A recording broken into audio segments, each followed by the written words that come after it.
ವೀಕ್ಷಕರಿಗೆಲ್ಲ ನಮಸ್ಕಾರ. Welcome to my YouTube channel. Zee ಕರ್ಣ ವಾಹಿನಿಯಲ್ಲಿ ಪ್ರಸಾರವಾಗ್ತಿರುವಂತಹ ಕರ್ಣ ಧಾರಾವಾಹಿಯು ತನ್ನ ಕಥೆಯನ್ನು ಯಾವ ರೀತಿ ಸಾಗಿಸ್ತಾ ಇದೆ ಅಂತ ನೀವು ಕೂಡ ನೋಡಿದ್ರ. ಕಥೆ ಅಂತೂ ತುಂಬಾ ಇಂಟ್ರೆಸ್ಟಿಂಗ್ ಆಗಿ ಸಾಗ್ತಾ ಇದೆ.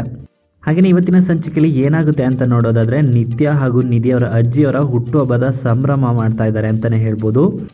ಹಾಗೆಯೇ ತೇಜಸ್ ಅವರ ಮಾತಿಗೆ ಬೆಲೆ ಕೊಟ್ಟು ನಿತ್ಯ ಕರ್ಣ ಹಾಗೂ ತನ್ನ ಅಜ್ಜಿಯನ್ನು ಹುಟ್ಟುಹಬ್ಬದಕ್ಕೆ ಕರೀತಾರೆ. ಇನ್ನೊಂದು ಕಡೆ ನ್ಯೂಸ್ ನೋಡಿ ಹೆದರಿ ಬರುವಂಥ ನಿಧಿ ಮನೆಗೆ ಕಳ್ಳರು ಬರ್ತಾರೆ ಅನ್ನೋ ಭಯದಲ್ಲೇ ಬಾಗಿಲನ್ನ ಹಾಕಿರಲ್ಲ. ಅಷ್ಟರಲ್ಲೇ ಕರ್ಣ ಎಂಟ್ರಿಯನ್ನು ಕೊಡ್ತಾರೆ.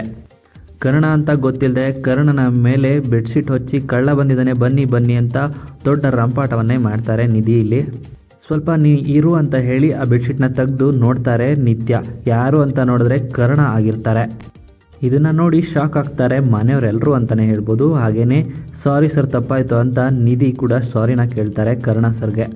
ಇಟ್ಸ್ ಓಕೆ, ಆಗಬೇಕಾಗಿರೋದನ್ನು ನೋಡೋಣ ಅಂತ ಹೇಳಿ ಶಾಂತಿ ಅವರ ಬರ್ತ್ಡೇಗೆ ಕೇಕ್ನ ಕಟ್ ಮಾಡೋದಕ್ಕೆ ಮುಂದಾಗ್ತಾರೆ. ಹಾಗೆ ಶಾಂತಿಗೆ ನಿಧಿ ಮತ್ತು ನಿತ್ಯ ಇಬ್ಬರು ಕೂಡ ಗಿಫ್ಟ್ ಕೂಡ ಕೊಡ್ತಾರೆ. ಹಾಗೆಯೇ ಕರ್ಣ ಸೈಡಲ್ಲೇ ನಿಂತ್ಕೊಂಡು ಎಲ್ಲವನ್ನ ನೋಡ್ತಾ ನಗ್ತಿರ್ತಾರೆ. ಯಾಕಂದರೆ ಕರ್ಣನಿಗೂ ಕುಟುಂಬ ಇದ್ದಿದ್ರೆ ನಾನು ಕೂಡ ಹೀಗೆ ಇರ್ತಿದ್ದೆ ಅಂತ ನೆನೆಸ್ಕೊಳ್ತಾ ಇರ್ತಾರೆ ಒಂದು ಕಡೆ ಸೈಡಲ್ಲಿ. ಹಾಗೆಯೇ ನಿತ್ಯ ಕರ್ಣನನ್ನು ಮಧ್ಯೆ ನಿಲ್ಲಿಸಿ ಎಲ್ಲರ ಜೊತೆಗೂ ಸೆಲ್ಫಿನ ಕೂಡ ತಗೊಳ್ತಾರೆ. ಈ ಸೀನ್ ನೋಡೋದಕ್ಕಂತೂ ತುಂಬಾ ಅದ್ಭುತವಾಗಿದೆ. ನಿತ್ಯ ಕರ್ಣನನ್ನು ಕಂಡ್ರೆ ಕೋಪ ಮಾಡ್ಕೊಳ್ತಿದ್ರು, ಆದರೆ ಕರ್ಣನ ಜೊತೆಯಲ್ಲೇ ಈಗ ಸೆಲ್ಫಿನ ತಗೊಳ್ತಾ ಇದ್ದಾರೆ ನಿತ್ಯ ಅವರು. ಮತ್ತಷ್ಟು ಕರ್ಣನಿಗೆ ಹತ್ತಿರವಾಗ್ತಾರಾ ಅಂತ ಕಾದು ನೋಡಬೇಕಾಗಿರುವಂಥದ್ದು. ಇನ್ನು ಶಾಂತಿಯವರ ಹುಟ್ಟುಹಬ್ಬವನ್ನು ಒಂದು ಕಡೆ ಸಂಭ್ರಮ ಮಾಡ್ತಿದ್ರೆ, ಕರ್ಣ ಹಾಗೂ ತನ್ನ ಅಜ್ಜಿ ನಿತ್ಯ ಮತ್ತು ನಿಧಿಯವರ ಮನೆಗೆ ಬಂದಿರುವಂಥ ವಿಷಯ ತನ್ನ ತಂದೆಗೆ ಗೊತ್ತಾಗುತ್ತಾ ಅಂತ ಕಾದು ನೋಡಬೇಕಾಗಿರುವಂಥದ್ದು.